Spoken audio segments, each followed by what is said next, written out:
Ikan apa, Cok? Mika bawa ni, Cok. Ini daripada sementa lah. Sementa. Alhamdulillah dapat patin apa semua. Okey, tenggalan main lah sini. Jom kita timbang. Tapi patinnya dah belah perut dah, Cok? Dah. Perutnya ada sekali tak? Ada. Okey, alright. Okey, sekarang ni Mika angkat seekor-seekor patin dulu. Sagi tarik dia kita timbang balik. Okey, air ni hari ni air keruh. Itu yang ada dia ni. Alright. Okey, angkat seekor-seekor Okey, angkat. Tak apa. Tu biar dulu. Angkat ikannya dulu. Okey, ikan patin Ikan patin bersaiz 3 kilo 950. Jap. Angkat balik. Aku lupa. Angkat. Okey. Betul itu. 3 kilo 3 kilo 950. Okey. Ngam. Okey, letak dulu dalam ni. Alright. Okey, angkat lain pula. Cik patin. Dia kalau keruh dia putih Putih melepak ikan Okey, yang ini 5 kilo 100.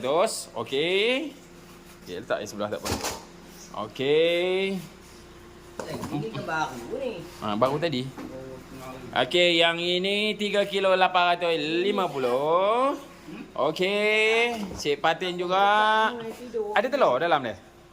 Tak mana? Tak ada telur. Maknanya bukan musim. Okey, 4 kilo 300 patin. Alright. Okey, letak dia terus dalam tu. Okey, angkat pula ni. Oh, baung kelulang Okey, baung kelulang tak apa. Letak dulu baung kelulang. Tak dulu tak apa. Nak try timbang macam tu je. Sekarang kita timbang lain. Okey, yang ini 1 kilo. Okey, letak atas terus tak apa. Alright. Okey, ini lawang. Angkat je tak apa. Ini apa? Bau merah. Bau merah. Okey, bau merah tahu dah. Okey, 700 gram. Okey, bau merah. Okey, kejap lagi kita proses lain. Okey, ini bawang arus. 400 gram. Ada lagi tak bawang arus? Tak ada dah Okey, 400 gram. Alright. Okey, letak atas terus.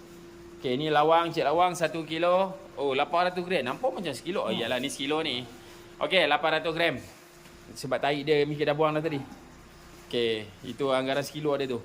Okey, yang ini lawang juga 550. Okey. Ini sebarau. Okey, 1 kilo apa?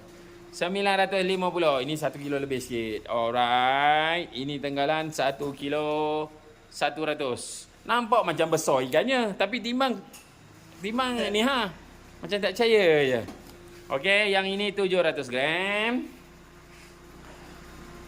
Okey, yang ini 650 gram. Alright, beres. Oh, patutlah jantan. Mika pandai tangkap jantannya. Betina ni tak pandai tangkap lagi ni. Okey, mantap Rezeki tak salah alamat. Nelayan di Sungai Perak.